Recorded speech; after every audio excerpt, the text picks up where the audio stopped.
महीने में इंडिया कोई त्योहार सेलिब्रेट कर रहा है। शराब की दुकानें खुली तो दुकानों पर भीड़ ऐसी नजर आई। नशे के दुकान पर लोगों को सोशल डिस्टेंसिंग का होश दिलाने के लिए ऐसे घेरे बनाए गए थे और जोश में वायरस से बचने का होश बाकी रहे, इसीलिए खाकी वर्दी वालों को तैनात किया गया।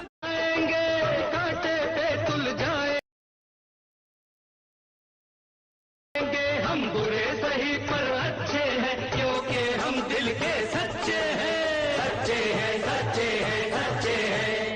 अरे झूठ कहे तो जान हमारी ले दारू। हर बड़े दिनों के बाद मिली है। दिल्ली में कहीं कहीं मतवालों का जोश इतनी जोर से उमड़ा कि खुलते ही दुकान बंद करने की नौबत आ गई। कुछ ऐसे यहाँ पर बंदे हैं, कुछ ऐसे यहाँ पर बंदे हैं। पुलिस ने कई जगह डंडे बरसाए तो कई जगह दुकानें ही बंद करवा दी। शराब की दुकानों से लेकर ठेकों पर भीड़ की कल्पना तो हर किसी को थी,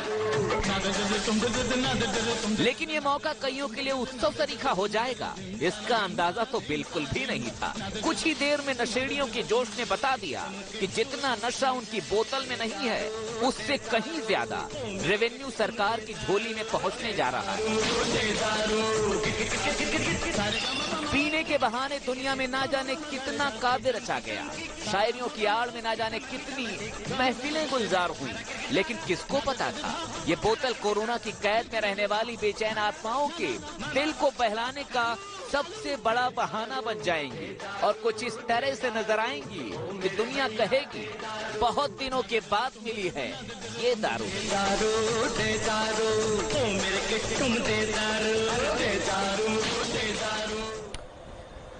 और इस समय एक और बड़ी खबर आ रही है, आपको हम बता दें कि ईस्ट दिल्ली से ये खबर है, शराब की दुकानों को लेकर ये खबर है। ईस्ट दिल्ली में शराब की दुकानें बंद कराई गई हैं, भीड़ जबरदस्त जुट गई थी और वहां पर ऐसे में सोशल डिस्टेंसिंग का पालन नहीं किया जा सक रहा था। इस वजह से शराब की सभी दुकानें, ये एक दो दुकानों की बात नहीं है, ईस्ट दिल्ली इलाके में जितनी भी शराब की दुकानें हैं उन सभी दुकानों को बंद करा दिया है। पुलिस ने भीड़ को देखते हुए ये कदम उठाया है और ये कदम इसलिए उठाया गया ताकि वहां पर कोई अप्रिय हालात पैदा ना हो। और जैसा कि हम आपको बता रहे हैं कि लॉकडाउन 3 में शर्तों के साथ शराब की बिक्री की इजाजत दी गई थी, जिसमें सबसे अहम 2 शर्तें थी।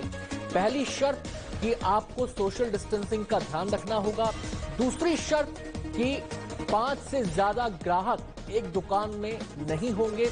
लेकिन ऐसा लगा, इतनी भीड़ उमड़ी कि इन दोनों ही शर्तों का पालन नहीं हो रहा था। सोशल डिस्टेंसिंग की धज्जियां उड़ रही थी और तादाद इतनी बढ़ गई थी कि लोगों के बीच गैप ही नहीं था। ऐसे में पुलिस को एक कदम उठाना पड़ा। तो 2 किश्तों वाला संपूर्ण लॉकडाउन कल खत्म हो गया। आज से लॉकडाउन की तीसरी किश्त शुरू हुई तो रंग बदला नजर आया। आज सीमित उपस्थिति के साथ दफ्तर भी खुले हैं, कई दूसरी सेवाएं भी शुरू हुई हैं, लेकिन सुर्खियां बन गए शराब के ठेके। शराब की दुकानें खुलने से पहले ही सुबह सुबह लोग ऐसे उमड़े कि शहर शहर सबकी दुकान पर इसी की चर्चा हो गई।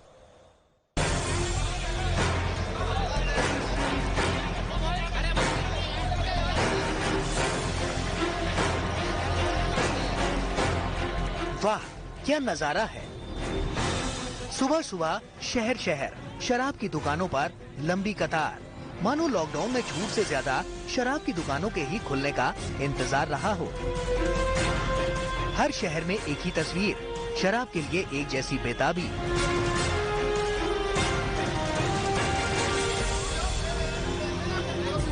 लक्ष्मी नगर की इस तस्वीर को देखिए। शराब खरीदने के लिए यहाँ 3 किलोमीटर लंबी लाइन लग गई। सोशल डिस्टेंसिंग की तो ऐसी की तैसी हो गई। दिल्ली के झील इलाके की इस तस्वीर को देखिए। यहाँ भी कई किलोमीटर लंबी कतार, सोशल डिस्टेंसिंग का कहीं अता पता नहीं। हालत ऐसी हो गई कि 11 बजे दिल्ली पुलिस ने झील की शराब की दुकान को बंद करा दिया और लोगों को तितर बितर कर हटा दिया।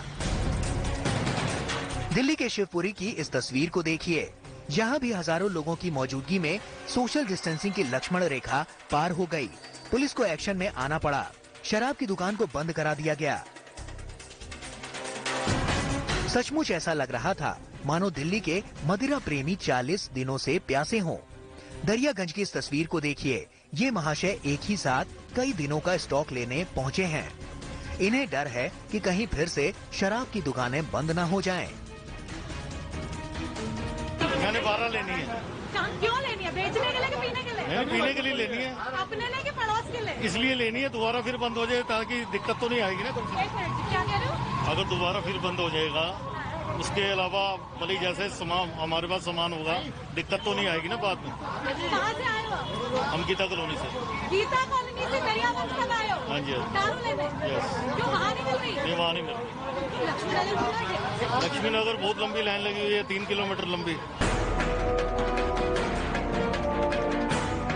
कुछ लोगों ने दूसरों की जगह शराब की लाइन में होने का दावा किया, तो एक सज्जन ऐसे भी मिले जो गीता कॉलोनी से सिर्फ शराब खरीदने दरियागंज पहुंचे थे। कहाँ से आए हो? गीता कॉलोनी। आप दोनों गीता कॉलोनी से आए हो? कितनी देर होगी इस लाइन में? 2 घंटे हो गए। हाँ जी, 2 बस। 2 घंटे से इस लाइन में हो? लक्ष्मी नगर में कितने बजे गए थे? 8 बजे। दिल्ली के लोग पीने पिलाने में यकीन रखते हैं, ये तो सब जानते हैं, लेकिन सुबह सुबह लोग ऐसे उमड़ जाएंगे, ये किसने सोचा था। ऐसा लग रहा था मानो 1.5 महीने की प्यास जल्द से जल्द मिटा लेने की बेताबी हो। जहाँ पर हम इस वक्त खड़े हैं, आगे आप जो देख रहे हैं, जहाँ पर आपको पुलिस वाला नजर आ रहा है, वहाँ से राइट लेकर के दूर दुकान है और यहाँ पर इस वक्त हम लोग मौजूद हैं और आप देखिए ये लाइन कहाँ तक है। और इतना ही नहीं, सिर्फ इसी तरफ नहीं, ये लाइन सड़क के दूसरी तरफ भी लगी हुई है। देखिए जो मेन रोड है, ये करोल बाग की मेन रोड है, इसके दूसरी तरफ आप रोड पे आप देखिए, उधर भी आपको पुलिस लाइन मैनेज करते हुए नजर आएगी।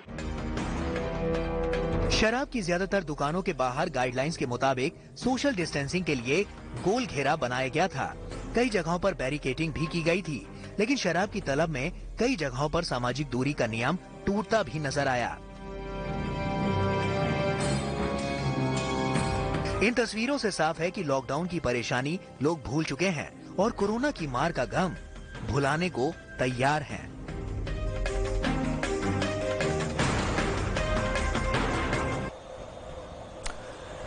अब इन तस्वीरों को देखने के बाद आप सोच रहे होंगे कि रोएं या फिर खिस्यानी हंसी हंसे।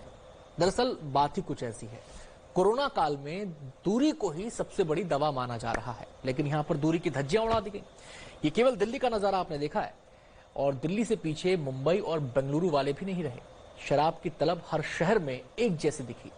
कोरोना का डर क्या होता है, ये सब आज भूल गए। ऐसा मंजर शायद ही कभी दिखा हो।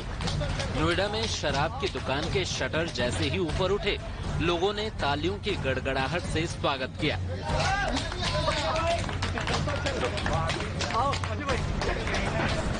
दुकान खुलने से पहले ही लंबी कतार लगी थी, शायद इस डर से कि कहीं सरकार ये फैसला वापस न ले ले।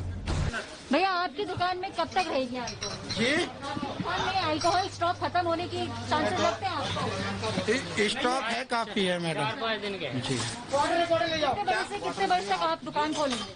सुबह 10:05 पे खोलेंगे और शाम को 7 बजे बंद करने। 10 मिनट पहले बंद कर देंगे 7 बजने में। यूपी की राजधानी का नजारा भी कुछ अलग नहीं था। नवाबों के शहर के लोग भी ये जतलाने में पीछे नहीं रहे कि पीने पिलाने में उन्हें भी परहेज नहीं। कौन कहां से कैसे शराब खरीद रहा है, ये शायद ही कभी सुर्खियां बना हो, लेकिन लॉकडाउन ने आज मदिरा प्रेमियों को मशहूर कर दिया। शहर शहर शराब से उनकी मोहब्बत चर्चा में। वैधानिक चेतावनी सिर्फ इश्तिहारों में रह गई है कि शराब पीना सेहत के लिए हानिकारक है।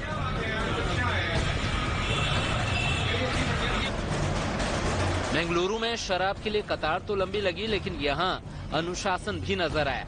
लोग एक दूसरे से दूरी का पालन करते हुए कतार में खड़े नजर आए। पुणे में तो लोगों को सब्र ही नहीं हुआ। शहर के औंध इलाके की इस तस्वीर को देखिए। दुकान का शटर डाउन है और उसके बाहर इंतजार में लंबी कतार है। लोग एक दूसरे से दूरी का पालन करें, इसके लिए बाकायदा बांस की बल्लियां लगाई गई थी। कर्नाटक के हासन की तस्वीर देखिए। यहाँ शराब की दुकान खुलने से पहले बाकायदा मंत्र पढ़े गए, लेकिन रेड जोन वाले भोपाल में ये तय नहीं हो पाया है कि शराब की दुकानें खोली जाएं या नहीं। सभी दुकानें और व्यापारिक प्रतिष्ठान अभी भी भोपाल में बंद है। कलेक्टर के मुताबिक भोपाल रेड जोन में आता है और इसीलिए यहाँ पे फिलहाल जो नई गाइडलाइंस आई हैं उसके तहत कलेक्टरों को ही फैसला लेने का अधिकार भी है और इसीलिए ये तय किया गया है कि राजधानी भोपाल में फिलहाल जो नई गाइडलाइंस आई है उसके मुताबिक जो छूट मिलनी चाहिए फिलहाल वो नहीं मिलेगी। आपको बता दें कि सरकार ने 17 मई तक लॉकडाउन बढ़ाने का फैसला लिया था, लेकिन इस बार कई रियायतें भी दी गई हैं, जिनमें शामिल है शराब की दुकानों को खोलना। हालांकि साथ में ये शर्त भी रखी गई है कि ग्राहकों के बीच 6 फीट की दूरी जरूरी है। जो लोग शराब खरीदने के लिए आ रहे हैं उन्हें सिर्फ दूसरों के लिए नहीं बल्कि अपने लिए भी इस नसीहत का पालन करना चाहिए, नहीं तो ये मजा सजा में तब्दील हो सकता है। तो दिल्ली की तस्वीरें तो ऐसी थी कि 6 फीट की दूरी तो छोड़िए, 6 इंच की दूरी लोगों के बीच नहीं थी। दिल्ली में जाम के सोशल डिस्टेंसिंग का मजाक बना तो दिल्ली पुलिस ने शराब दुकानों पर ताला जड़ने का फरमान सुना दिया। रेड जोन में शराब के नाम पर जुटी भीड़ से केंद्रीय स्वास्थ्य मंत्री हर्षवर्धन भी परेशान दिखे। दिल्ली में भी कई जगहों पर छूट दी गई, खासतौर पर शराब की दुकान में लोगों की भारी भीड़ दिखी। सोशल डिस्टेंसिंग का पालन नहीं हो रहा था, आप उसको क्या कहेंगे? देखो, ऑनेस्टली तो जो इस प्रकार की जो खबरें हैं वो कहीं पर भी हैं, वो मुझे विचलित करती हैं, मुझे तकलीफ देती हैं और मुझे उसके कारण दुख भी होता है और आश्चर्य भी होता है। और मुझे लगता है कि कोई भी निर्णय अगर किसी भी सरकार ने ऐसा किया है जिस पर उनको निर्णय करने के बाद या निर्णय को इम्प्लीमेंट करने के बाद लगता है कि इसको रिव्यू करना चाहिए, तो मुझे लगता है उसको रिव्यू जरूर करना चाहिए। कोई निर्णय हो गया है जाने अनजाने में और उसका अगर दुष्परिणाम या दुष्प्रभाव स्पष्ट रूप से हमको दिखाई दे रहा है तो फिर मुझे लगता है कि उस निर्णय को बरकरार रखना मैं इसको उचित नहीं मानता।